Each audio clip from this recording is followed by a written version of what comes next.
Mesdames et messieurs, bienvenue à vous. Nous sommes très heureux de vous retrouver pour un nouveau numéro de votre émission, l'Afrique dans tous ses états. Cette émission qui a pour vocation de mettre les téléspectateurs au cœur du débat. Cette émission qui donne la parole à ceux qui vivent l'Afrique. Alors, les thèmes, vous les connaissez certainement parce que tout simplement, ce sont les thèmes qui font parler d'eux sur les réseaux sociaux et nous, on va les chercher et on les ramène ici sur le plateau. Alors, cap sur le Tchad et le Sénégal, les bases militaires françaises vont-ils devoir quitter le terrain? On va continuer avec la CEDEAO, toujours dans le top 3, la CEDEAO toujours au menu. On ira bien sûr au Sénégal avec Tcharoy, devoir de mémoire très important et notamment pour renouer les liens, peut-être, on verra ça. Et enfin, la COP29. Les Africains sont fâchés, mais à quoi s'attendaient-ils? Voilà, mesdames et messieurs, le menu de ce jour dans votre émission L'Afrique dans tous ses états. Cette émission qui donne la parole encore une fois à nos téléspectateurs. Et aujourd'hui, nous avons un téléspectateur qui nous rejoint sur le plateau. Bienvenue à vous. Vous êtes Kadiali Noba, vous êtes responsable de la commission justice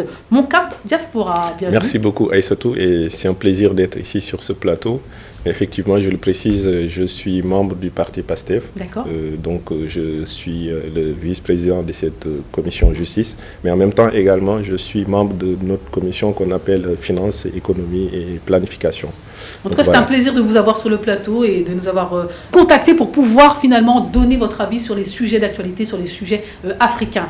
On continue avec nos chroniqueurs. Chik-Chak, Baba, Dem, comment vas-tu? Je vais très bien et heureux aussi de retrouver nos téléspectateurs, nos commentateurs aussi, donc ceux qui commentent, et puis nos co-débatteurs et surtout toi ici à l'Afrique dans tous ses états. Merci beaucoup Baba. On continue avec Cyril Calvin Bandoukoulata. Bienvenue à vous. Vous êtes fondateur de la plateforme Les Hyper Conscients. Bienvenue. Merci beaucoup Aïssa. Toujours un plaisir d'être là à côté de Baba et du téléspectateur invité là pour ajouter une petite touche d'Afrique centrale. Exactement les gars. Ainsi de suite. Et aussi c'est l'occasion de souligner la tenue particulièrement réussie. Merci beaucoup, merci effectivement, je remercie Barakatou Couture. N'hésitez pas, si vous êtes artiste, venez ramener vos œuvres d'art ici sur le plateau. Encore une fois, cette émission, c'est vraiment la vôtre. On met en avant nos téléspectateurs. Merci Cyril. On va regarder les téléspectateurs qui nous envoient des vidéos et puis on revient. S'intéresser au présent et à l'avenir du continent, c'est s'intéresser à l'Afrique dans tous ses états. Nouvelle émission de Vox Africa, présentée par des Africains pour des Africains sur des sujets relatifs à l'Afrique pour mettre en valeur notre continent, mais également traiter de manière objective des sujets qui méritent amélioration dans notre comportement, dans notre manière de voir le monde. Afrique dans tous ses états, une émission à suivre sur Voice Africa que j'ai découvert et que j'aime beaucoup regarder. Afrique dans tous ses états, avec des chroniqueurs passionnants, avec des sujets inspirants. Afrique dans tous ses états, je le recommande à retrouver sur cette chaîne de télévision qui parle pour les Africains et par les Africains. Je suis régulièrement vos émissions et je suis ravi de voir qu'il y a les Africains qui commentent leur propre actualité. L'Afrique aux Africains. J'apprécie beaucoup le concept de votre émission parce que je suis édifié sur de nombreux sujets qui touchent l'Afrique. En attendant, je vous suis régulièrement et j'espère participer très prochainement à votre émission. Allez, de retour sur le plateau, on va remercier bien sûr tous nos commentateurs parce qu'ils ont été assez, pour certains sympas, d'autres virulents. Donnez votre avis, on lit vraiment tout ce qui est dit sur notre émission. Donc on remercie Afro Mentalité, on remercie Jérôme Batangana, on remercie bien sûr Dibril Kamara, KMS Dimarc, Aboubakar Traoré, Césaire Mouegoué, etc., etc. On lit encore une fois tous les commentaires. Allez, on démarre, mesdames et messieurs, rentrons dans le vif du sujet. Tchad, Sénégal, va-t-on vers la fin des bases militaires françaises? Oui, donc un sujet qui a fait beaucoup parler. Nous allons regarder la vidéo et on revient. À la suite de l'annonce de la décision prise par le gouvernement de la République du Tchad concernant la rupture de l'accord de coopération militaire entre notre pays et la France, cet accord est devenu obsolète. Le Tchad n'est nullement dans une logique de remplacement d'une puissance par une autre. Cette décision constitue donc un acte souverain. Une mise à jour des relations franco-sénégalaises d'une ampleur inattendue. Est-ce qu'en tant que Français, vous envisagez de nous voir dans votre pays avec des chars ou avec des véhicules militaires, des militaires sénégalais avec les tenues sénégalaises, comme ça parce que sur le plan historique, la France a esclavagisé, a colonisé et est restée. Donc les soldats français doivent partir. La France va perdre une implantation importante sur le continent africain. Allez, de retour sur le plateau, mesdames et messieurs. Maintenant, le moment est arrivé de t'écouter, Baba. Tu nous plantes le décor. Absolument. Le crépuscule de la présence militaire française en Afrique s'accélère. En l'espace de 24 heures, le Tchad, le 28 novembre 2024, et le Sénégal, le 27 novembre, ont annoncé la fin des accords de défense avec la France. Au Tchad, le gouvernement a décidé de mettre fin à l'accord de coopération militaire entraînant le départ probable de 1000 soldats français stationnés dans le pays. Au Sénégal, le président Bassirou Diomaye Faye a déclaré que la France devra fermer ses bases militaires, jugeant leur présence incompatible avec la souveraineté du pays. Ces décisions s'inscrivent dans un mouvement plus large de retrait forcé des forces françaises, on s'en rappelle, d'Afrique après les départs du Mali, du Burkina Faso et du Niger, et cela aussi en moins de 2 ans. Donc, on est parti vérifier les causes de ce rejet, et j'en ai pris 3 les plus citées. La première, c'est la présence de bases militaires françaises porte atteinte à la souveraineté des États africains et est perçue comme une forme de néocolonialisme. Le deuxième, c'est le sentiment anti-français grandissant en disant que l'ingérence de la France est très visible. Et troisième, c'est le manque, et c'est très intéressant, le manque de clarté sur l'utilité et les objectifs de la présence militaire française en Afrique. Donc les conséquences, j'en ai pris aussi les 3 conséquences les plus citées. Premièrement, c'est la fin de la présence militaire française au Sahel, qui est la région clé dans la lutte antiterroriste. Deuxièmement, la perte d'influence géopolitique de la France sur le continent africain. Et troisièmement, la remise en question du rôle de la France dans les discussions sur la sécurité en Afrique au sein des instances internationales, notamment à l'ONU, dont on sait qu'il a un rôle très important au Conseil de sécurité. Donc cette situation marque un tournant historique dans les relations franco-africaines. Et sur le côté de la France, ils sont obligés à repenser leur stratégie et leur présence sur le continent. Car selon elle, pour la France toujours, cette situation pourrait profiter à d'autres puissances comme la Russie, désireuse d'étendre son influence dans la région. Dans les faits, il ne reste plus que 5 bases militaires françaises en Afrique, on dit bien dans les faits, en attendant le Tchad et le Sénégal. Donc il ne restera plus que 3, dont 2 qui sont vraiment le symbole de la France-Afrique, le Gabon et la Côte d'Ivoire, Djibouti étant un peu un cas assez spécifique. Enfin, peut-on ainsi parler de la fin des bases militaires françaises en Afrique en plante de décor? Bonne question, merci beaucoup Babadem. Alors, j'ai vu une de tes 3 raisons et je vais embrayer avec un message de nos téléspectateurs. Ils vont nous parler de sentiments anti-français alors que les Africains souhaitent qu'on arrête de s'ingérer dans leurs affaires, tout simplement. Et c'est vrai qu'il faut arrêter de faire l'amalgame. Le sentiment anti-français qui n'existe finalement pas spécialement, c'est plutôt la politique française et les autorités africaines insistent dessus, on ne confond pas, on ne fait pas d'amalgame entre les Français et la politique française. Effectivement, moi je pense que on revient dans une situation normale, plutôt parce que la présence des forces françaises sur le territoire africain, c'était une situation anormale. Je pense qu'il y a besoin de le rappeler pour dire que là, aujourd'hui, ce que demandent le Sénégal et le Tchad, c'est plutôt de retourner dans une situation normale, qui permet à ces États d'affirmer leur souveraineté. Mais comme l'a dit le président sénégalais et un petit peu aussi le président tchadien, le fait de demander à la France de partir, ça ne veut pas dire la fin déjà des relations entre la France déjà et les pays africains. Ça, c'est important. Peut-être pour démarrer, je ne vous coupe pas la parole, mais pourquoi y a-t-il des bases militaires françaises en Afrique? Quelles sont les principales Il y a des raisons historiques en réalité, puisque le Tchad et le Sénégal, c'était des anciennes colonies françaises. Donc aujourd'hui, depuis les indépendances, on va dire que l'armée française n'a jamais quitté en fait le territoire africain. Donc les raisons, c'était pour asseoir le pouvoir du colon en Afrique. C'était aussi simple que ça. Ouais, l'une des raisons fondamentales. Donc aujourd'hui, depuis plus de 60 ans après, on en est à parler de dire que la France doit quitter l'Afrique. La France n'a jamais quitté l'Afrique finalement. Si on prend par exemple l'exemple des Britanniques, les Britanniques n'ont pas eu cette présence physique militaire dans leur colonie après qu'il y ait eu ces indépendances-là. Ils sont partis tout bonnement. Donc je pense qu'aujourd'hui c'est normal. Ce qu'il ne faut pas... Il ne faut pas faire aussi l'amalgame pour dire que quand on demande à la France de quitter officiellement ces territoires, c'est la fin des relations entre la France et les pays africains. Je pense que ces relations vont se renouveler sous une autre forme. peut-être de manière douloureuse, parce qu'il aurait été beaucoup plus pertinent que la France prenne l'initiative de dire qu'à un moment donné, je me retire des pays africains, je vous laisse gérer vos pays, votre souveraineté, comme vous l'entendez. Bien sûr, donc la France n'a pas senti le bon moment de quitter l'Afrique. Cyril ? Oui, effectivement. Donc, peut-être pour pouvoir revenir un petit peu à la genèse sur la raison des bases militaires sur le continent africain. En Afrique, en fait, au moment des indépendances, il y a naturellement eu, ça se justifie éventuellement dans les années 60-70, cette volonté, n'est-ce pas, des États, des différentes communautés, de garder quand même un lien étroit avec la France, simplement parce qu'il n'y avait pas encore nécessairement le savoir-faire.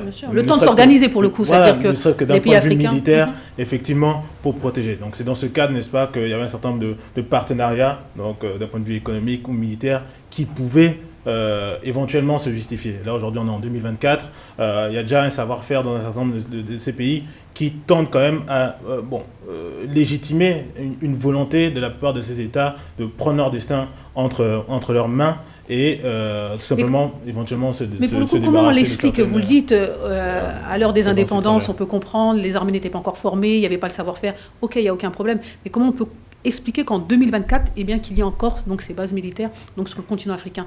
Qu'est-ce qui a fait que ça a persisté ? Baba, par exemple ? C'est surtout sur, comment on va dire, l'influence géostratégique et géopolitique donc de leur base. Mais je voulais juste revenir rapidement sur un point, c'est que lorsque vous allez consulter les documents sur les bases françaises, en tout cas le rôle des bases françaises, notamment au ministère de la Défense, ils le disent clairement, c'est pour protéger leurs intérêts, les intérêts français. Deuxièmement, au niveau de la coopération entre les États. Et troisièmement, c'est pour une influence géostratégique. C'est clairement dit sur l'émission. Sauf que je voulais revenir sur le fait qu'il y a une des causes où on dit le manque de clarté sur l'utilité et les objectifs de la présence militaire française en Afrique. Généralement, donc ça c'est ce dont on dit sur les documents, mais on les a toujours perçus comme, en tout cas, des protagonistes pour maintenir un de leurs dirigeants au pouvoir, ce qui est dit souvent. D'autres c'est souvent pour les intérêts cachés, en tout cas les intérêts français, donc pour avoir une mainmise sur ce qu'on appelle les mines. Donc il y a souvent cet amalgame qui est fait, et c'est ce manque de clarté, parce qu'il faut dire aussi que les autres pays étrangers, et qui viennent encore de plus en plus, on parle des États-Unis, bon, ils sont là depuis un peu longtemps, de l'Allemagne, mais les nouveaux venus, c'est la Turquie, la Chine, et même les Émirats arabes unis qui plantent actuellement des bases militaires en Afrique, notamment au niveau de la Corne de l'Afrique. Donc c'est vraiment ce manque de clarté sur l'utilité des objectifs. Donc en gros, ce que vous dites, c'est que ce ne sont pas les bases. Le problème, c'est la raison, les objectifs des bases qui seraient le problématique. Absolument, c'est ça, c'est le manque de clarté des bases militaires, et on les accuse. Et autre chose, et ça a été dit par le président Mahaman Déby du Tchad, nous n'avons pas vu la valeur ajoutée de ces bases militaires. En conséquence, ils sont là, parce que là, c'est vraiment sous le couvert du terrorisme, donc c'est là où on a eu un afflux des différents pays. Mais ils ont vu, que ce soit au Mali, on a vu que ces bases militaires n'ont pas atteint leurs objectifs, tout simplement. Et c'est ce que le président du Tchad le précise dans sa communication. Pour le coup, moi, je veux reprendre les points. Comme vous dites, les missions sont très claires. Les missions, quand on va dans le site internet du ministère des Affaires étrangères, on voit les missions donc, données aux bases militaires, donc, notamment françaises. Donc finalement, on leur reproche quoi ? De servir leurs intérêts ? Est-ce qu'on reproche à la France de servir ses intérêts alors que finalement c'est officiellement dit ? On ne peut pas leur reprocher ça finalement. Je pense qu'on ne peut pas leur reprocher de servir les intérêts. Mais aujourd'hui, leur demander de partir, c'est une sorte aussi d'affirmation, de se retrouver soi-même chez nous, de dire qu'on a envie maintenant de traiter les questions sécuritaires, les questions militaires selon notre point de vue. Donc je pense que c'est ça le plus important, fondamentalement. Et selon nos capacités aussi. Et selon nos capacités aussi. Je pense que c'est ça le plus important, fondamentalement. Mais je voulais revenir sur ce que vous avez dit tout à l'heure, Baba. C'est-à-dire que cet amalgame aussi peut avoir, parce qu'à un moment donné, il y avait la présence des bases militaires en France, mais si on prend le cas du Mali aussi, il y avait une mission qui avait été mandatée en réalité pour venir résoudre le problème en fait au Mali. Et sauf que cette mission n'a pas réussi en fait, n'a pas atteint ses objectifs. Donc il est légitime de leur demander un départ. Forcément, effectivement, il est légitime de leur demander de partir. Donc il ne faut pas forcément aussi faire l'amalgame, parce que comme cette mission n'a pas réussi, n'a pas atteint ses objectifs, donc il fallait les demander de partir. Maintenant, la question qui est de demander à l'armée française de quitter les territoires des pays africains, ça c'est une autre question qui relève plutôt, on va dire, de la souveraineté des États en tant que tels, et qu'on doit traiter différemment en fonction aussi, différemment en tout cas des missions qui ont été mandatées. Bien sûr, donc l'opération Barkhane par exemple, différente d'une base militaire installée sur le pays. Et justement, j'aimerais emboîter le pas sur ce qui vient d'être dit. En fait, pour chaque pays, chaque pays n'a pas nécessairement le même but en termes de base militaire implantée, n'est-ce pas,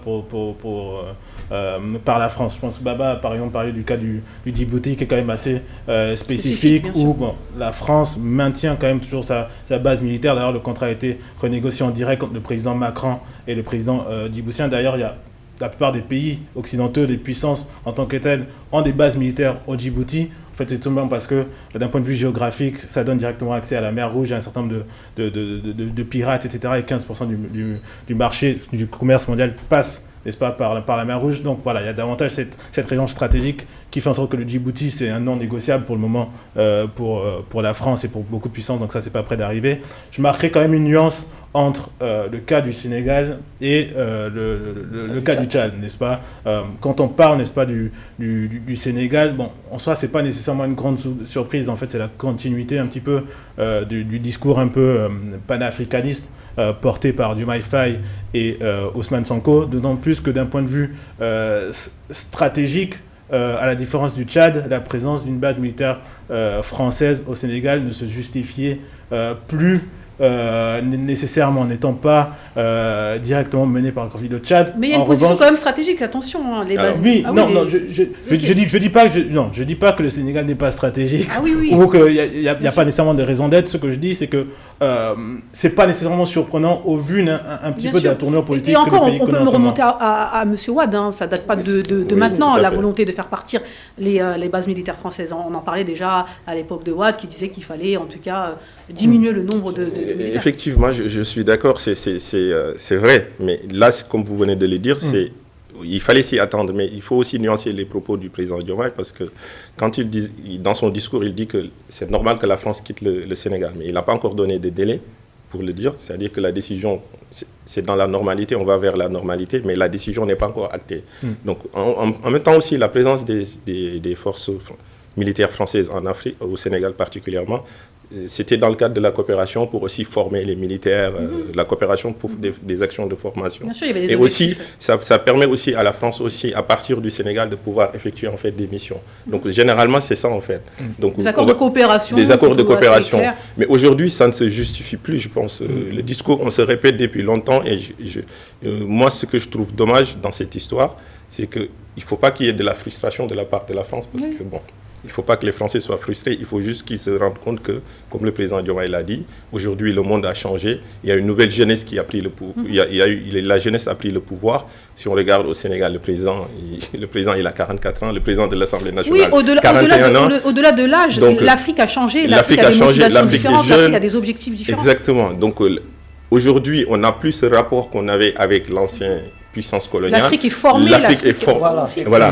L'Afrique est formée, l'Afrique a sa vision du monde, l'Afrique a sa vision de ses relations avec les pays. Et donc, s'il y a des choses qui ne les arrangent pas, ils ont le droit, les pays africains, de dire non, on veut un autre partenariat. Et on peut venir aussi sur la réponse de Diomaye Faye qui a été claire. Est-ce que vous, la France, vous voyez avec des militaires sénégalais en France pour défendre les intérêts, avec nos chars, pour défendre éventuellement les intérêts? Bien sûr que non. Et Charles de Gaulle, on se souvient en 1900, ça devait être 67-68, où il a carrément chassé la base militaire américaine sous le fait de dire que c'est notre souveraineté, on doit se faire respecter par rapport à ça. Et je pense qu'on n'a pas besoin de base militaire française au Sénégal. Moi, je veux reprendre un point, vous l'avez dit, hein, c'est-à-dire que le Tchad et le Sénégal, donc les deux présidents se sont prononcés en disant comme quoi, effectivement, il faut que les bases militaires françaises partent incessamment sous peu, même pas de incessamment sous peu, il faudrait qu'ils partent un jour, on n'a pas de date précise, on n'a pas de façon précise. vont-ils aller jusqu'au bout? Oui, mais c'est peut-être la question. Mais à ce moment-là, il a dit, je ne vais pas vous le dire à vous. Oui, bon après, ça veut tout dire, ça veut tout dire et rien dire. En tout cas, rien n'est acté aujourd'hui. Est-ce que ces deux pays-là vont-ils aller jusqu'au bout? Est-ce que c'est pas aussi un moyen de surenchérir? Par exemple, pour le Tchad, de se dire, tiens, je vais dire ça pour voir ce que la France va ramener ou remettre sous le couvert, etc. En tout cas, on n'a pas d'informations précises concernant le départ. Effectivement. Et pour moi, la question se pose quand même un peu plus pour le Tchad que pour le Sénégal, pour la simple bonne raison que si on prend le cas figure spécifique du Tchad, la France a été quand même le premier pays à reconnaître, n'est-ce pas, le pouvoir, du moins qui a été remis entre les mains du fils Déby. Donc, et de manière historique, il y a toujours eu une relation assez particulière entre le clan Déby et la France, tout simplement parce que la Tchad joue un rôle ultra stratégique. C'est au carrefour entre l'Afrique du Nord, bien sûr. Le Sahel et un certain nombre de... C'est quoi pour vous, le fils Déby est redevable envers la France? C'est-à-dire que... Bon, je n'irai pas jusqu'à dire qu'il est redevable. Dans tous les cas, la France en est pour beaucoup. Non? Et lui-même laisse la porte quand même relativement ouverte. Hein. On ne dit pas nécessairement que c'est quelque chose de défini dans le cadre du définitif, autant pour moi dans le cadre du Tchad, mais ça ouvre tout simplement la porte à une négociation, effectivement, pour éventuellement revoir les modalités d'une présence militaire. Mais on ne s'y attendait pas, c'est-à-dire que France. Personne ne s'attendait quand même à ce que le président Déby... Enfin, on ne peut pas dire qu'on ne s'y attendait pas quand même. Parce qu'il y avait quand même des signaux. Quand on voit que le parquet financier français a commencé à ouvrir une enquête concernant le fils Déby, quand on constate il y a eu une tuerie, il y a eu donc des militaires qui ont été tués au lac Tchad, et il y a eu plus de 40 militaires et la France n'est pas intervenue. Donc il y avait quand même des signaux qui disaient, peut-être qu'il va se passer quelque chose. Oui, mais est-ce que... Au point de dire, au revoir les bases militaires françaises? Oui, mais dans le cas du Tchad, il faut pas oublier la visite du ministre des Affaires étrangères. Exactement, c'est ça qui a étonné. À la sortie des négociations, ou en tout cas des pourparlers entre Tchadiens et Français, pour lui, les bases militaires, ils allaient en fait juste réaménager les bases militaires en réduisant l'effectif, mais que tout s'était bien passé. Jean-Marie Bockel aussi l'avait dit un mois auparavant en disant que c'est les Tchadiens, les Ivoiriens et les Gabonais qui veulent maintenir cette présence militaire au niveau de la base. Mais ce qui vient justifier, ou du moins légitimer un discours selon lequel ce serait éventuellement aussi un bluff. Non, je ne pense pas, parce que par rapport à ce qu'il dit et la manière dont il justifie, je parle du Tchad et du Sénégal. Le Sénégal l'a dit, c'est incompatible avec la souveraineté. S'il maintient la base militaire française au Sénégal, ça voudrait dire qu'on n'est pas souverain. Quelque part. Donc, oui, tout à fait. Mais sur les Tchad, par exemple... Peut-être un commentaire des téléspectateurs. La base militaire française au Tchad, tellement importante pour la France qu'elle ne peut se permettre de la perdre. D'où un éventuel coup d'État perpétré par la France, histoire d'imposer un laquais président à sa solde. Voilà, ça c'est les commentaires de nos téléspectateurs. Donc, si importante que ça, est-ce que la France... En tout cas, elle a dit, elle n'a pas dit son dernier mot. Elle prend acte de la décision, en tout cas des mots prononcé par le président tchadien, mais elle prend acte. Donc il y a peut-être des négociations qui vont avoir lieu. Comme tu dis, c'est peut-être un coup de bluff. Mais je pense que, comme Baba vient de le dire, quand l'envoyé, en tout cas le monsieur Afrique, en fait, Jean-Marie Bockel disait qu'il fallait réduire en fait le nombre de militaires présents sur les territoires, je pense que la décision du président Déby, c'est un rappel pour dire finalement c'est nous qui avons le dernier mot et qu'il n'a pas été entendu. Moi je pense qu'il y a une contradiction entre les deux positions. À la sortie, après une visite au Tchad, on vient annoncer qu'on va réduire la présence de nos forces et le président derrière pour sortir pour dire que en fait je vous rappelle juste que vous êtes au Tchad et que c'est moi le président. Donc si on est en discussion, il faut quand même prendre en considération nos aspirations, ce qu'on a envie. Et donc je pense que c'est une manière de rappeler les règles, ou peut-être c'est un moyen de négocier, mais le président Déby se mettrait en porte-à-faux si demain aussi, finalement, d'ici 2 ans, 3 ans, 4 ans, 5 ans, l'armée française n'est pas partie, on pourra juger pour dire que finalement c'était un coup de bluff. Ce que je ne pense pas que c'est le cas du Sénégal. Il y a un agenda aussi, hein. Il faut savoir qu'il y a les législatives bientôt au Tchad, donc voilà. Est-ce qu'on a besoin aussi de faire en sorte que la population nous suive? Why not? Et puis, la question que je vais vous poser pour terminer sur ce sujet-là, est-ce que vous pensez, encore une fois, que ces deux pays vont aller jusqu'au bout, ou vont tout simplement peut-être modifier, ne pas demander un départ, mais une modification des rapports ou du contrat entre la France, entre les bases militaires françaises et le pays hôte? Pour le Sénégal, je dirais oui, ils iront jusqu'au bout. Peut-être il y aura en fait un renouvellement de la coopération militaire parce que, par exemple... Il n'y aura pas de rupture pour vous concernant le Sénégal? Il n'y aura pas de rupture nette entre le Sénégal et la France? Il y aura une rupture dans le sens où il n'y aura plus de présence physique de base militaire française au Sénégal.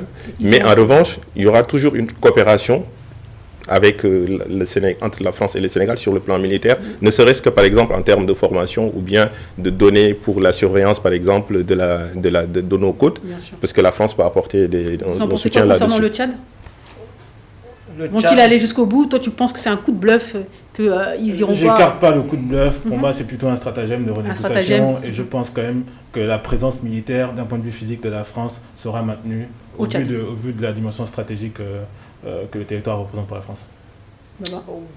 Moi, je pense qu'il ira jusqu'au bout, parce qu'en l'écoutant, en l'ayant bien écouté... En écoutant M. Déby,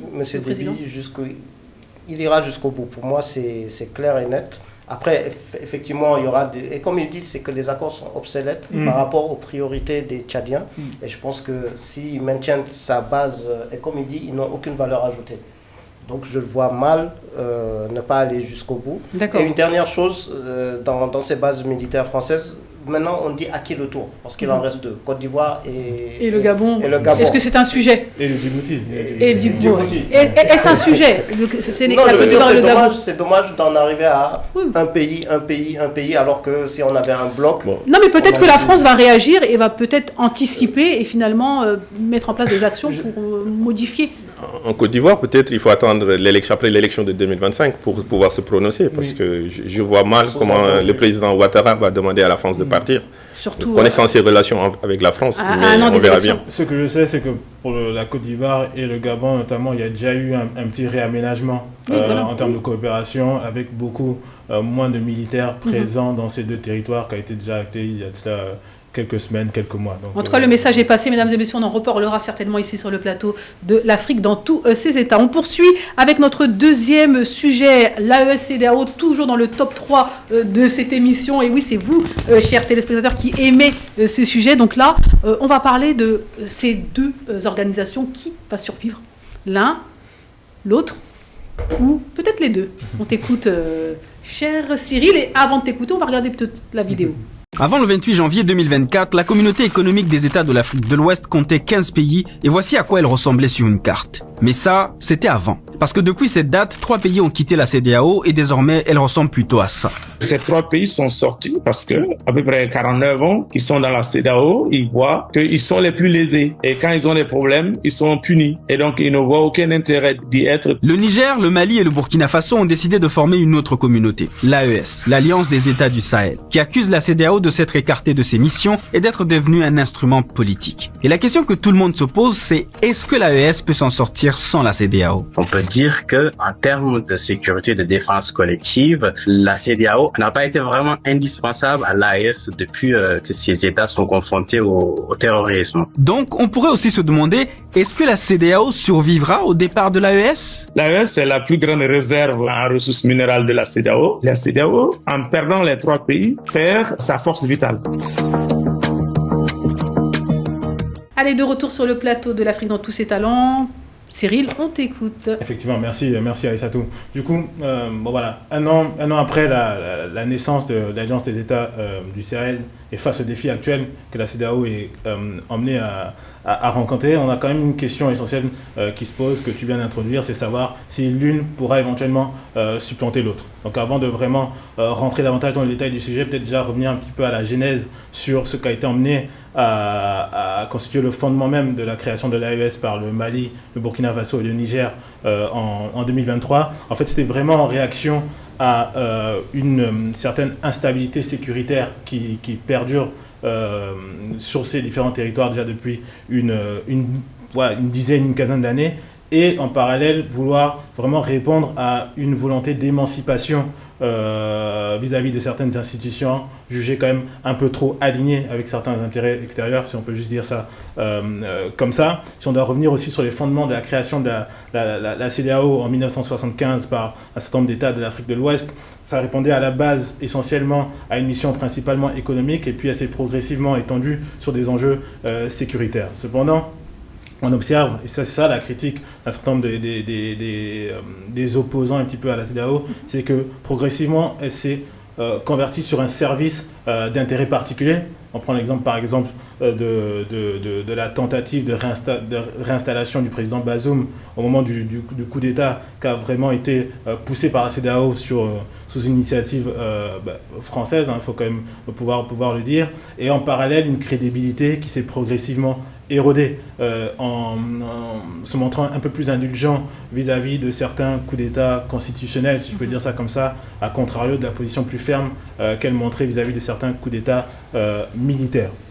Donc, en réponse à ça, l'AES, depuis un an, se veut être une alternative, donc en réaction à ces différents manquements, et c'est déjà démarqué en termes de positionnement sur un certain nombre de sujets par rapport à la CEDEAO. Je vais juste peut-être me focaliser sur 2 gros points, principalement d'un point de vue militaire, où elle agit véritablement en coordination, c'est-à-dire entre les 3 États pour contrer le terrorisme, et ça a déjà commencé à montrer un certain nombre une certaine efficacité sur le terrain, là où la CEDEAO aura davantage tendance à un peu tituber sur un certain nombre de ces questions militaires.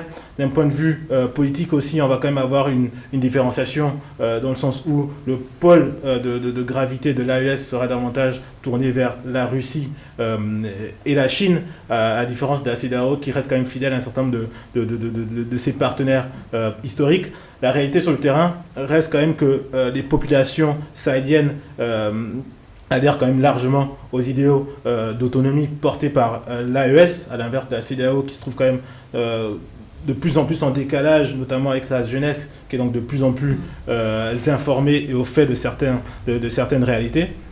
Donc là, de manière très concrète, un an après, on a donc 2 visions régionales qui sont donc totalement opposées. On ne dit pas nécessairement qu'ils ne peuvent pas travailler ensemble, mais quand même, sur la base, sont quand même opposées. Et là, il reste donc à savoir si cette confédération, donc l'AES, créée à la suite d'une réaction, et qui commence à montrer des signaux positifs, pourra s'inscrire comme une solution pérenne dans le temps. C'est une bonne question. Alors, il faut savoir, il faut le dire, le 15 décembre 2024, les chefs d'État de la Communauté économique des États de l'Afrique de l'Ouest se réuniront à Abuja, au Nigeria, pour un sommet crucial qui est très important. Les principaux objectifs, je vais vous les citer rapidement: entériner le retrait du Mali, du Burkina Faso et du Niger, oui, ça y est, ça fait déjà un an. Redéfinir la stratégie régionale de sécurité, très important. Renforcer l'unité, la cohésion des membres restants, parce que oui, on sent qu'il y a une scission, on sent qu'il y a des problèmes de cohésion dans cette CEDEAO. Renforcer l'unité et, comme j'ai dit, l'unité et la cohésion des membres restants. Évaluer des sanctions en cours, parce qu'il y a effectivement des sanctions en cours, et aborder les transitions politiques en cours et discuter des implications économiques du retrait de ces 3 pays. Alors, qu'en est-il? Réaction, donc vous en pensez quoi? L'AES, CEDEAO, qui survivra? Moi, je pense que les 2 organisations ont de beaux jours devant eux. Puisque leurs objectifs sont différents aujourd'hui. Si on regarde l'AES, c'est plutôt par rapport à une réaction, donc c'est à une vocation beaucoup plus sécuritaire, parce qu'aujourd'hui, les objectifs des pays qui sont sous l'AES, ils sont dans une situation de survie, parce qu'aujourd'hui, ce qui est menacé, c'est l'intégrité de leur territoire. Et donc forcément, pour trouver une réponse à cette question, la CEDEAO ne leur donnait pas en fait les outils, forcément.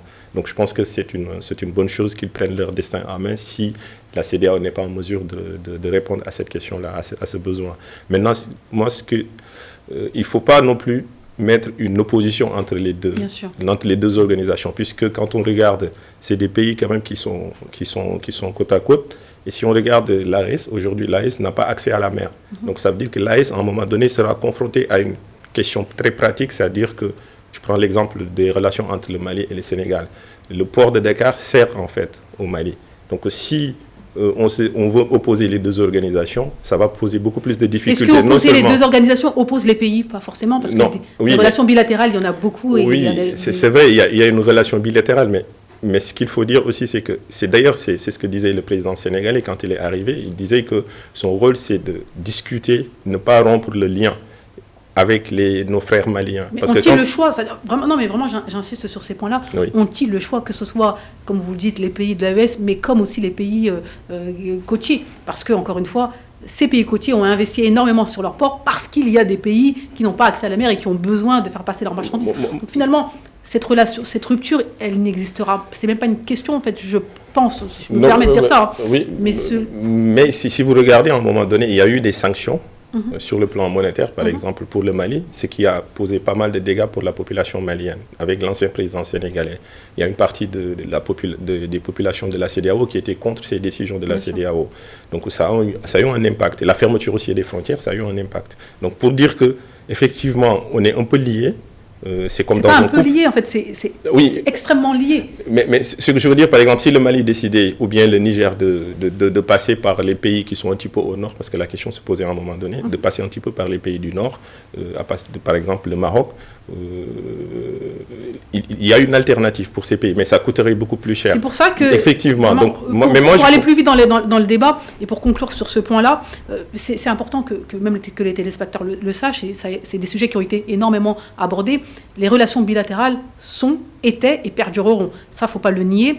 Et des alternatives, par exemple, si le Sénégal ferme son port, le Bénin ouvrira son port. Si le Bénin ferme son port, le Togo ouvrira son port. Ça, c'est dit et redit. Et même cela, on sait que ça n'arrivera pas, parce qu'ils ont tout intérêt de travailler ensemble. Ça, je pense qu'on est tous d'accord sur ce point-là, Baba. Oui, absolument. Mais pour revenir à la question, l'AES, CEDEAO qui va perdurer ou qui va sortir gagnant, moi j'irai un peu plus loin, c'est-à-dire que pour moi, l'AES devrait perdurer. L'AES, pour moi, sortira survivra à la CEDEAO. Et je pense même que c'est une bonne chose qu'ils puissent rester tels qu'ils sont, telle que l'organisation est. Et au-delà de ça aussi, la vision de cette organisation. Pour moi, la CEDEAO, attention, la CEDEAO, jusqu'à présent en fait, sauf s'il y a des réformes, c'est-à-dire qu'on réorganise un peu le souhait du Sénégal par rapport à ça, de revoir et de refaire la CEDEAO. Mais cette CEDEAO pour moi, ne peut plus survivre. Pour une chose, l'adhésion populaire déjà. Très, très, très important. Et à la CEDEAO, on a souvent entendu la CEDEAO des peuples n'existe pas. On a la CEDEAO des syndicats, des chefs d'État.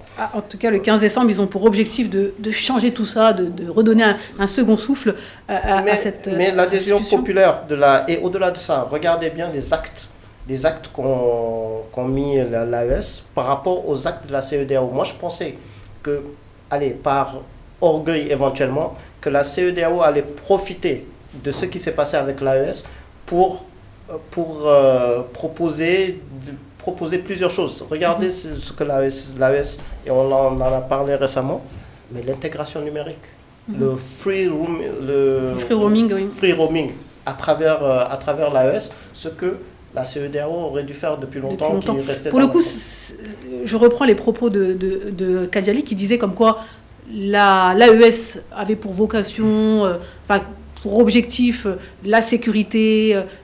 Au début, mais ça s'est étendu, c'est-à-dire qu'aujourd'hui c'est une union militaire, mais aussi diplomatique, économique, politique. Diplomatique aussi. Oui. En soi, c'est un petit peu la même chose qui s'est plus ou moins passé avec la CEDEAO, dans le sens où en 1975, l'objectif était principalement économique et ça s'est progressivement étendu sur des enjeux plus politiques, plus sécuritaires. Concernant l'AES, effectivement, le postulat du départ, c'est une réaction face à l'instabilité sécuritaire, mais comme Baba l'a dit, on voit un certain nombre d'initiatives plutôt d'ordre économique visant à créer véritablement un marché commun simplifié, et ça se traduit par des initiatives comme celui du free roaming par exemple. Donc effectivement, c'est pas parce qu'ils ont commencé comme ça que ça va nécessairement terminer comme ça. Mais ce que j'aimerais peut-être compléter à ce niveau, c'est que concernant l'AES, pour le coup, moi je vais te donner la parole aux téléspectateurs. Merci. Téléspectateurs, oui, c'est vous qui êtes à l'honneur. L'AES ne va pas nécessairement entraîner la fin de la CEDEAO. Toutes ces deux institutions constituent des forces de soutien de leur population. Donc, effectivement, donc l'idée, merci, tu me fais retrouver un certain nombre de mes idées. Je ne pense pas nécessairement que l'une sera amenée à remplacer l'autre. La CEDEAO ils vont coexister. Existe depuis 1975, c'est une institution relativement forte. Ils sont amenés à coexister, ne serait-ce que pour le bien des populations.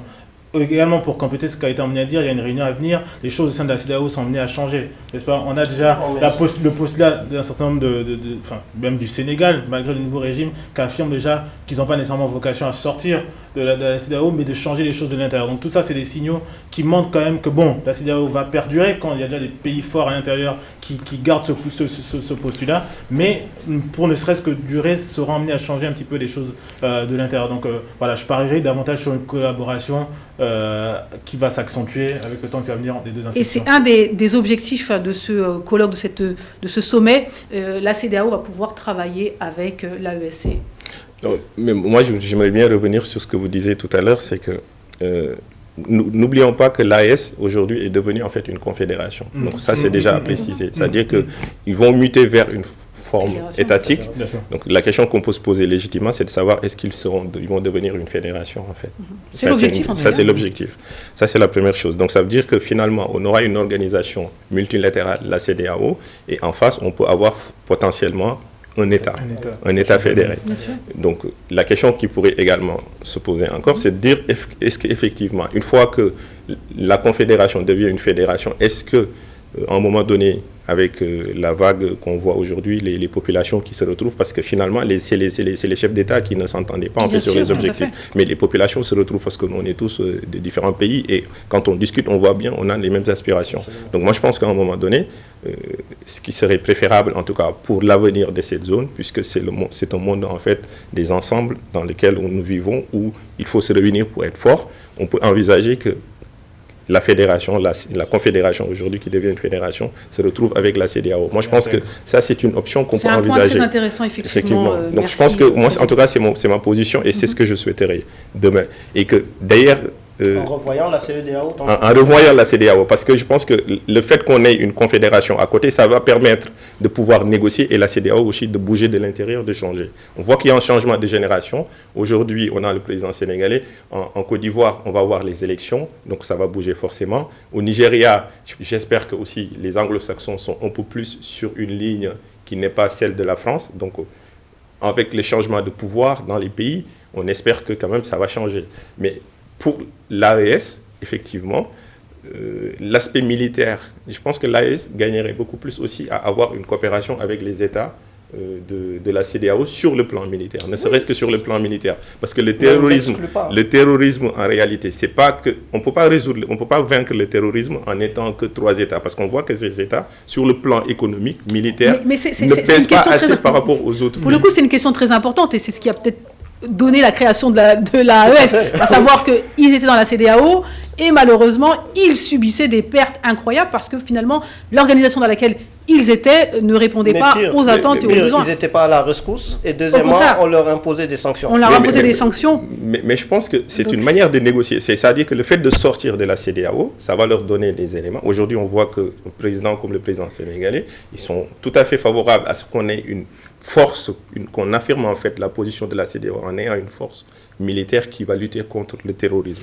En tout cas, c'est un projet qui est beau sur le papier. On va voir si ça va se réaliser. Et pour le coup, je vais reprendre un texte d'un téléspectateur. Vous avez fait souffrir le peuple de l'AES avec vos sanctions. Vous avez endeuillé les familles. Vous n'êtes pas différent des terroristes en parlant de la CEDEAO. Donc, c'est vrai que c'est une des grosses problématiques, à savoir que la CEDEAO ne répondait pas aux attentes de ces pays sahéliens concernant le terrorisme, concernant ces nombreux morts qu'il y a eu dans cette zone-là. Mais disons aussi éventuellement que c'est peut-être un peu plus difficile, ne serait-ce que par rapport à la bureaucratie, parce qu'on parle quand même de plusieurs États. C'est peut-être un peu plus facile de prendre des décisions beaucoup plus rapidement quand on est déjà que 3 États, déjà sur la même longueur d'onde, sur la même... 10 ans, c'est pas...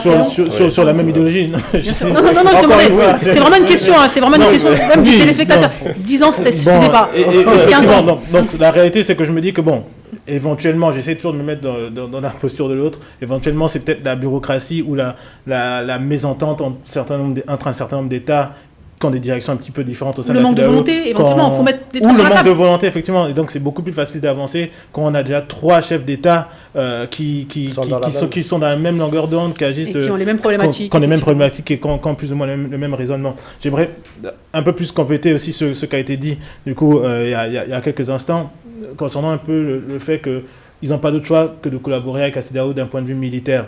je suis aussi d'accord avec ça, mais la réalité, c'est qu'ils n'attendent pas nécessairement que la CEDEAO les réaccepte. Ils ne perdent pas de temps, dans le sens où il y a un certain nombre de partenariats qui sont noués avec la Russie, de plus en plus même avec la Turquie et les pays du Moyen-Orient qui sont aussi pas en reste. Donc en soi, il y a quand même un certain nombre de moyens palliatifs en attendant qui sont déjà aussi mis en place du côté de l'AES. L'AES est en passe de devenir l'une des plus grandes armées de la région, il faut le dire. Il s'équipe, bien sûr. Je parle de l'AES, je parle de l'Alliance, mais je parle de l'Alliance. C'est 3 pays quand même qui sont ensemble et qui sont en train de s'équiper, se suréquiper pour faire en sorte, et qui ont fait reculer et qui ont de l'expérience sur le terrain. Il ne faut pas non plus surestimer, je veux dire que n'oublions pas que les trois pays réunis font que 70 millions d'habitants. On a un côté, il y a le Nigeria qui fait plus de 230 millions, 200 et quelques millions de personnes. C'est pour ça qu'on parle d'une des plus grandes armées de la zone. Le PIB aussi des 3 États de l'AES cumulés, c'est moins de 60 milliards de dollars. Si on prend uniquement la Côte d'Ivoire est beaucoup plus puissante sur le plan économique. Donc, ce sont les 3 pays les plus pauvres, enfin, je ne dirais pas les plus pauvres, qui font partie des plus pauvres. Donc, ce que je veux dire, c'est que, de toute façon, pour moi, on a un destin qui est lié. Oui. Donc, là, aujourd'hui, moi, je pense qu'en tant qu'Africains, notre discours aussi, c'est de ne pas les pousser à se séparer le maximum possible. C'est d'avoir une vision dans le sens où qu'on essaie de trouver des points de convergence pour faire revenir nos frères en tout cas africains, dans une forme de coopération qui est renouvelée, je suis d'accord, avec des objectifs qui sont très clairs, parce que la CEDEAO, notamment historiquement, a évolué et que la CEDEAO n'avait pas vocation forcément à avoir une mission politique, mais je pense que c'est la nécessité. On va essayer d'avancer, de faire revenir qui, parce que pour le coup, je te laisse... Pour moi, l'inertie, c'est pas faire revenir l'AES, mais c'est de créer une nouvelle organisation au sein de l'Afrique de l'Ouest qui prenne en compte effectivement une vision panafricaine ou une vision unitaire au niveau de la diplomatie, au niveau militaire, au niveau juridique, parce qu'on a oublié de parler de la CEDEAO au niveau juridique, mais qui est cette unité que l'AES était en train de montrer ce qu'il manquait. C'est pour ça que je vais reprendre quand même vos propos quand vous parlez qu'il faut ramener, que c'est important l'union, c'est important la coopération. Je pense que la CEDEAO comme l'AES sont dans cette dynamique-là. C'est-à-dire que l'AES n'a jamais dit comme quoi elle va rompre avec les pays de la CEDEAO, comme la CEDEAO n'a jamais dit qu'elle allait rompre avec l'AES. Au contraire, ce sont... Non, ils n'ont jamais dit, mais un certain nombre de partisans, Non, mais les partisans, en fait, c'est pour ça qu'il faut faire attention. Il y a les partisans, il y a les autorités, c'est-à-dire que c'est deux choses différentes. Oui, parfois c'est ce qu'on retient effectivement, et c'est là où c'est ce qu'on retient, oui, mais attention, c'est-à-dire qu'il y a les partisans, il y a les autorités. Et donc même, je reprends les propos de M. Diop, donc le ministre des Affaires étrangères du Mali, qui disait, même si on doit travailler avec le diable, à partir du moment que c'est dans notre intérêt, on le fera. Donc ça veut tout dire en fait, que ce soit avec les pays occidentaux, que ce soit avec d'autres pays, et je pense pas qu'ils ont une volonté de détruire cette unité africaine. Au contraire, moi je pense que la CEDEAO comme l'AES ont pour objectif de faire en sorte de travailler ensemble. La CEDEAO l'a mis dans son planning, à savoir comment faire pour travailler avec l'AES et que ça fonctionne bien. Et même avec aussi les rapports bilatéraux. Et ça c'est important de le dire dans cette émission-là, dont l'objectif est vraiment de rassembler l'Afrique dans son intégralité et non de faire des scissions. Sonko le disait même lors de son voyage au Mali en disant que jamais on passera par le Sénégal pour déstabiliser l'AES ou le Mali. Donc, et comme le Mali est le premier partenaire économique, je ne vois même pendant les sanctions, ils ont... je veux dire, la frontière n'était pas fermée. Ah si, c'était fermé. Mais... Non, mais... Officiellement... Alors, oui. On va devoir terminer sur cette question-là, mesdames et messieurs. Les Ivoiriens n'ont pas joué le jeu, alors que les Sénégalais ont appliqué les sanctions de manière... Non, mais même les Sénégalais aussi, il faut revoir. Il faut revoir effectivement ça. Mesdames et messieurs, vous êtes sur l'Afrique dans tous ses états. Et oui, on débat un peu chaudement ici sur le plateau. N'hésitez pas à nous envoyer vos messages. Encore une fois, c'est votre émission. Allez, on poursuit avec le 3e sujet. Oui, Baba, on va aller avec toi concernant la commémoration, le 80e anniversaire des massacres de Thiaroye qui ont fait couler beaucoup d'encre cette année. Allez, on regarde la vidéo et puis on revient. Rien ne peut justifier que des soldats de la France aient ainsi retourné leurs canons contre leurs frères d'armes. Seul un travail de mémoire peut conduire à les apaiser. Il n'y a pas d'apaisement sans la justice, et il n'y a pas de justice sans la vérité. La France se doit de reconnaître que ce jour-là s'est déclenché un enchaînement de faits ayant abouti à un massacre. Et si la France reconnaît ce massacre, elle le fait aussi pour elle-même, car elle n'accepte pas qu'une telle injustice puisse entacher son histoire. Puisons dans ce travail de mémoire et de reconnaissance la grandeur d'âme, le dévouement et la dignité de ces hommes. Cultivons l'amitié entre le Sénégal et la France sur les fondations d'une mémoire qui rassemble plutôt qu'une mémoire qui divise. De retour sur le plateau de votre émission de l'Afrique dans tous ses états. Thiaroye, devoir de mémoire pour une réconciliation entre la France et ses anciennes colonies. Est-ce suffisant? Bonne question, on te la pose, Baba. Absolument, en tout cas, une actualité qui a fait beaucoup de débats. Donc, juste pour rappeler très rapidement, le 1er décembre 1944, un événement tragique s'est déroulé au camp militaire de Thiaroye, près de Dakar, au Sénégal. Des tirailleurs sénégalais, anciens prisonniers de guerre, ont été tués par l'armée française dans des circonstances controversées, en sachant qu'on n'aurait pas pu dire ça quelques années auparavant. 80 ans plus tard, ce massacre reste un sujet sensible dans les relations franco-sénégalaises. Le nombre exact de victimes demeure incertain, variant de 35 selon les autorités militaires françaises, et encore ils sont allés jusqu'à 70, à plusieurs centaines selon des historiens. Récemment, des avancées significatives ont été réalisées dans la reconnaissance de ce drame. Le président français Emmanuel Macron, à travers un courrier qu'il a adressé au président Diomaye Faye, a qualifié l'événement de massacre dans cette lettre. De plus, en juillet 2024, la France a officiellement reconnu 6 tirailleurs comme morts pour la France. Donc ce sont des petites avancées. Après, c'est suffisant ou pas. Le Sénégal, de son côté, s'efforce d'intégrer cet épisode douloureux dans sa mémoire collective. Le nouveau président Bassirou Diomaye Faye a participé donc à ces commémorations du 80e anniversaire, marquant ainsi une volonté de sortir du silence coupable. Cependant, des défis persistent, notamment au niveau de l'enseignement. Mais le président Diomaye Faye a décidé que cet épisode, en tout cas cet événement sera enseigné dans les écoles au niveau du Sénégal, au niveau de la France ou des livres scolaires, pas encore, on n'a pas encore entendu parler de ça. Alors, le devoir de mémoire, tout en reconnaissant la douleur du passé, peut-il concilier les différentes versions de l'histoire? C'est le défi auquel font face la France et le Sénégal, alors qu'ils tentent de construire une mémoire commune de cet événement tragique, tout en préservant la rigueur historique nécessaire à sa compréhension. Merci beaucoup, Baba. Alors moi, je vais commencer tout de suite avec un message d'un téléspectateur qui dit « Il n'y a pas d'apaisement sans la justice et pas de justice sans la vérité. Il est temps que la France nous dise la vérité de ce qui s'est passé à Thiaroye 80 ans après. » Voilà le message. Le devoir de mémoire, il est indispensable, ça on l'a dit, pour pouvoir avancer ensemble. Oui, ça, personne ne pourra dire le contraire. Je pense que c'est indispensable. Et comme l'a dit le président, il y a juste 5 mesures qui ont été prises.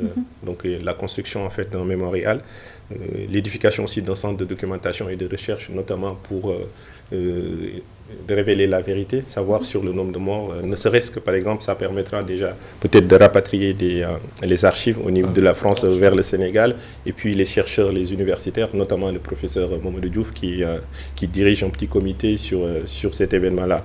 Donc il y a cet événement. Il y a aussi en fait le fait de donner des noms, des noms de rue, des noms de places aux tirailleurs sénégalais. Ça va permettre aussi d'ancrer en fait cet événement dans la conscience des Sénégalais, ainsi que l'enseignement, comme vous l'avez dit, dans les écoles, parce que moi j'ai fait mes études, mais j'ai jamais eu à parler à apprendre en fait cet épisode. Et enfin, installer en fait la journée du 1er décembre comme en fait une journée de commémoration. Donc je pense que c'est des mesures qui sont significatives, qui permettent quand même de dire à l'Afrique, parce que c'est pas que le Sénégal, ça il faut le rappeler, il y a beaucoup de pays africains qui sont concernés, mais de dire qu'on a subi cet événement qui est douloureux et on n'a pas le droit de l'oublier pour que des événements de cette nation ne se reproduisent plus. Pour le coup, moi je vais poser la question donc, à Cyril et à Baba. Comment se fait-il que cet événement a été oublié par les Africains? Parce qu'avant de parler de la France et autres, déjà les Africains. C'est-à-dire que, comme il le dit, il a étudié au Sénégal et on n'en parlait pas au Sénégal. Bon, savoir si ça a vraiment été oublié par les Africains, j'irai pas jusque-là. C'est tout simplement parce que pendant un certain nombre d'années, de décennies, on en parle souvent dans cette émission, c'est que le narratif n'était pas nécessairement contrôlé par les Africains, par nos dirigeants. Ce qui était écrit n'était pas nécessairement écrit par les Africains eux-mêmes. Donc je pense que ça en est pour beaucoup. On ne va pas nécessairement essayer de refaire l'histoire. Ce qu'on peut contrôler, c'est comment on va se positionner par rapport à l'avenir. Moi, je vais être clair, d'un point de vue mémoriel, c'est une première étape, mais c'est clairement pas assez. Mais au moins, on sent que les choses avancent quand même dans le bon sens. Avant que Macron ne reconnaisse officiellement ce massacre, c'est d'abord Hollande qui avait été déjà emmené à se rapprocher un petit peu de ce discours. Donc, il faut vraiment continuer dans ce sens-là. Mais c'est un grand pas qu'a fait rapidement. Et j'en boiterai aussi le pas en disant que justement la commémoration c'est important, mais c'est clairement pas assez. C'est pas écrit dans notre histoire. Il faudrait peut-être l'instaurer, et il y a déjà des initiatives dans ce sens, dans nos systèmes éducatifs. On est d'accord sur ça. Personne ne l'a véritablement. C'est l'une des mesures en fait du président. Effectivement, le président Diomaye Faye l'a dit. Donc c'est un pas. On va reconnaître quand même au président Macron d'avoir été un peu plus loin que l'a fait François Hollande. Donc il a reconnu officiellement le massacre. Il était obligé aussi, il n'avait pas le choix. Il n'avait pas trop le choix non plus. Et quand il avait sélectionné par exemple 3 personnes, tout de suite Ousmane Sonko a tout de suite emboîté le pas en disant mais depuis quand c'est à lui de sélectionner, c'est à nous-mêmes. Il n'avait pas trop le choix. D'ailleurs, il a été invité, il n'est pas venu. Bon, ça après, on va laisser ça. C'était un faux pas ça de n'avoir pas pu se déplacer ou en fait, le discours, si on écoute, d'ailleurs, c'était l'objet de la vidéo, si on écoute bien le ministre, c'était le ministre des Affaires étrangères, le discours du ministre des Affaires étrangères, si c'est Macron qui avait fait ce même discours, ça aurait été différent. Le poids aurait été, au niveau de la symbolique, ça aurait été au moins, je ne sais pas, extraordinaire, mais ça aurait été symbolique. Maintenant, par rapport au fait que, même moi, j'ai dû lire dans un livre l'histoire de Thiaroye. Ben oui, c'est compliqué. Et quand j'étais beaucoup plus âgé, c'est juste pour dire qu'il faudrait saluer Armelle Mabon, qui disait que quand elle avait accès aux archives, les archives étaient faussées. On avait trafiqué les archives. Moi, je vais prendre un message des téléspectateurs. J'entends le massacre de ces pauvres soldats sénégalais qui ont combattu pour la libération de la France. Eh bien, moi, Français de 55 ans, je m'incline humblement et à genoux et demande pardon au peuple du Sénégal et des Africains, aux familles des victimes de cette trahison. Je salue leur courage et leur solidarité. Ce geste ne les ramènera pas, mais mon cœur prie pour leur paix et ainsi que pour leur famille, pour le bien de tous les êtres. Donc, encore une fois, Africains grandis sur le continent africain n'ont pas appris donc cette histoire-là à l'école, mais encore une volonté pire, aussi de la France. Oui, bien sûr, mais encore pire du côté de la France où finalement on ne savait pas que ces tirailleurs sénégalais, le rôle qu'ont joué ces tirailleurs sénégalais et surtout le sort qui leur a été réservé de retour au pays. Juste pour regarder au niveau des réseaux par rapport au message de ce monsieur, mais au-delà de ça, il y en a plusieurs qui disent mais on ne le savait pas, le scandale français. Donc c'est maintenant grâce à cette commémoration qu'ils découvrent l'horreur de cette guerre. Non, et c'est peut-être probablement aussi un des points positifs de cette commémoration, d'où aussi quand même l'importance que ce soit reconnu par le haut, c'est que cette année quand même, il y a quand même une forte présence dans tous les médias à propos de ce massacre de Thiaroye pour la première fois. Donc ça donne aussi l'occasion à un certain nombre de personnes, notamment en France, d'avoir vraiment conscience de ce qui s'est passé et de peut-être commencer aussi à voir l'histoire de l'Afrique, pas nécessairement dans l'œil du narratif global qui est véhiculé à travers les médias. Du coup, moi j'ai une question. Comment la réhabilitation des tirailleurs sénégalais peut-elle redéfinir la perception des Africains dans la société française actuelle? Est-ce que c'est important? Pour le coup, oui. C'est important parce que ça veut dire qu'aujourd'hui, si on a la possibilité d'être sur ce plateau, c'est en partie grâce aux tirailleurs sénégalais qui ont contribué à la libérer, la France aussi. Ça, on ne leur donne pas cette reconnaissance. Le fait de reconnaître que... Parce qu'en racontant l'histoire des tirailleurs sénégalais, on est obligé d'aller... De se questionner, de savoir qu'est-ce qu'un tirailleur, en fait, pourquoi ils ont été tués. Donc, rappelons-le, peut-être on ne l'a pas dit, ils ont été tués pour la bonne et simple raison qu'ils ont fait la guerre. Ils ont demandé à ce qu'on leur verse l'indemnité et pour leur dire non, on leur dit non, on ne verse pas vos indemnités et derrière on les fusille. Aussi simple que ça en fait. Et donc ces tirailleurs sénégalais, aujourd'hui, si la France elle est ce qu'elle est aujourd'hui, c'est en partie... C'est ces gens-là qui sont morts pour la France. Et c'est important que les Français le sachent, c'est-à-dire que sans connaître cette histoire-là, finalement, ne serait-ce que le rôle des tirailleurs sénégalais, le rôle des tirailleurs africains lors des deux grandes guerres, c'est important parce qu'aujourd'hui, encore une fois, quand on dit à un Français, oui, mais nous avons aussi participé à la guerre, beaucoup se disent, mais non, il n'y avait pas d'Africains. Si vous permettez, d'ailleurs, la posture, c'est là où c'est important, la posture des Africains. C'est-à-dire que, si vous l'avez bien dit tout à l'heure, le président, quand on regarde les nouveaux dirigeants du Sénégal, ont une posture que la France raconte l'histoire, la vérité ou pas. Eux, ils ont pris la décision de raconter l'histoire. Ouais. Donc, de leurs frères, de leurs grands-parents qui sont morts pour la France. Donc, aujourd'hui, cette posture des pays africains, les Africains doivent avoir cette posture de raconter leur histoire, d'aller chercher la vérité et de ne pas laisser uniquement les autres raconter notre histoire. Et je pense que c'est ça le plus important. Merci Kadiali Noba. Nous sommes au terme de cette émission. N'hésitez pas à continuer à discuter sur ces thématiques sur nos réseaux sociaux. On se donne rendez-vous dès la semaine prochaine pour un nouveau numéro de votre émission, l'Afrique dans tous ses états. Merci Baba, merci Cyril, merci encore une fois Kadiali. Et merci surtout à vous, chers téléspectateurs. Cette émission, c'est la vôtre. Bye bye.